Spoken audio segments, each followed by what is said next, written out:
तो hey guys, welcome back to my channel. तो आज की इस वीडियो में हम लोग जानेंगे कि कैसे आप इस तरीके का नोज ड्रॉ कर सकते हैं। नोज कई टाइप की होती है, बट शेप के हिसाब से नोज 3 टाइप की होती है, जो कि आपको स्क्रीन पे दिख रहा होगा।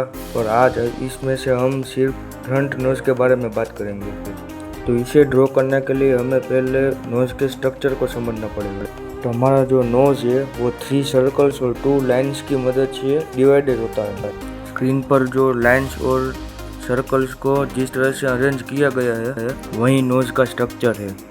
हमें सिंपली नोज के ऊपर स्ट्रक्चर को इमेजिन करना होता है।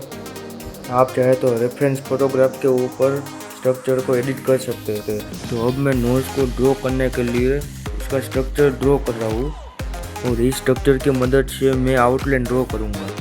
जैसे मैंने स्क्रीन पे दिखाया था उसी तरह का स्ट्रक्चर मैं ड्रॉ कर रहा हूँ।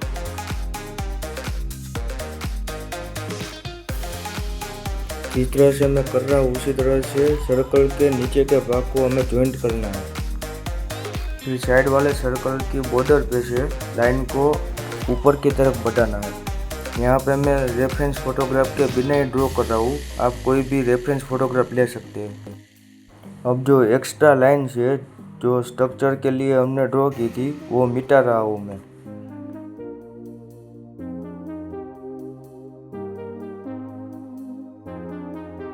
एक्स्ट्रा लाइन्स को मिटाने के बाद भी हमारी आउटलाइन प्रॉपर नहीं है, इसे हम रफ स्केच बोल सकते हैं। हमें रफ स्केच में से परफेक्ट आउटलाइन बनानी है। लाइन्स के एजिस को सुधार कर मैं परफेक्ट आउटलाइन ड्रॉ कर रहा हूँ।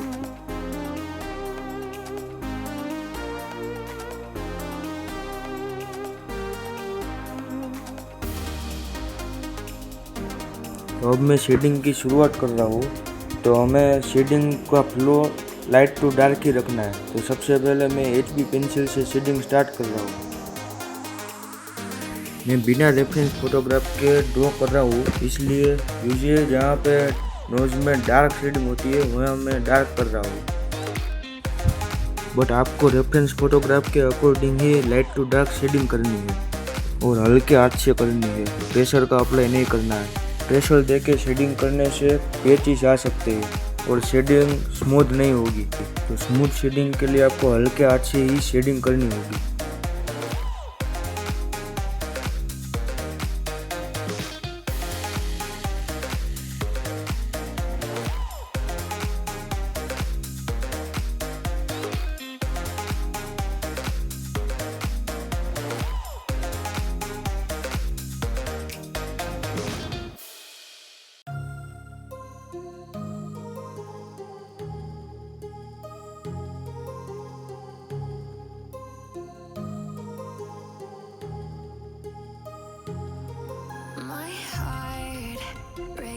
लाइट एरिया को आप ऐसे ही छोड़ सकते हो, बट मैं हल्के हाथ से लाइट एरिया में भी शेड कर रहा हूँ। अगर आप लाइट एरिया को ऐसे ही छोड़ते हो तो भी वो ब्लेंडिंग के वक्त सही हो जाएगा।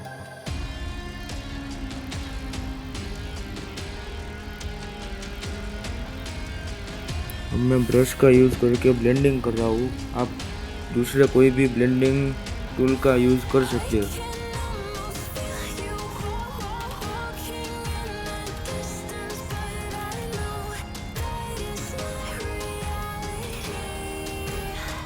अब मैं 2B पेंसिल का यूज करके डार्क एरियाज के ऊपर और भी शेडिंग कर रहा हूँ।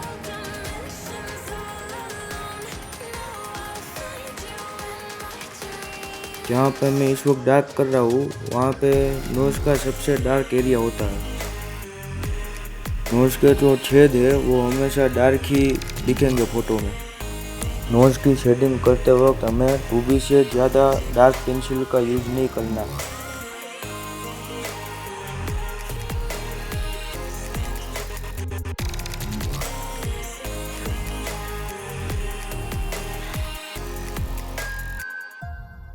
एक बार फिर से मैं ब्रश का यूज़ करके ब्लेंडिंग कर रहा हूँ।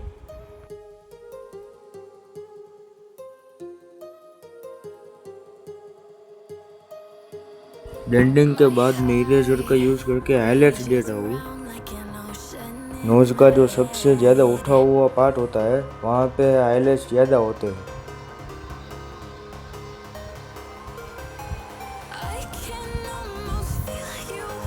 हाईलाइट्स देने के बाद उसके ऊपर से ब्लेंडिंग करनी है और जब तक हाईलाइट सही ना हो तब तक इरेज करके वापस से ब्लेंडिंग करनी है।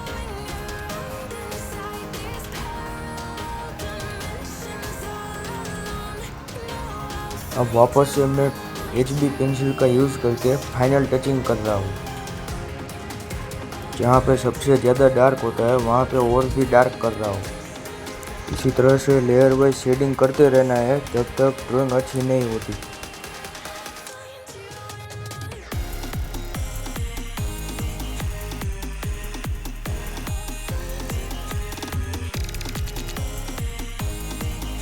तो फाइनली नोज ड्रॉ हो चुका है।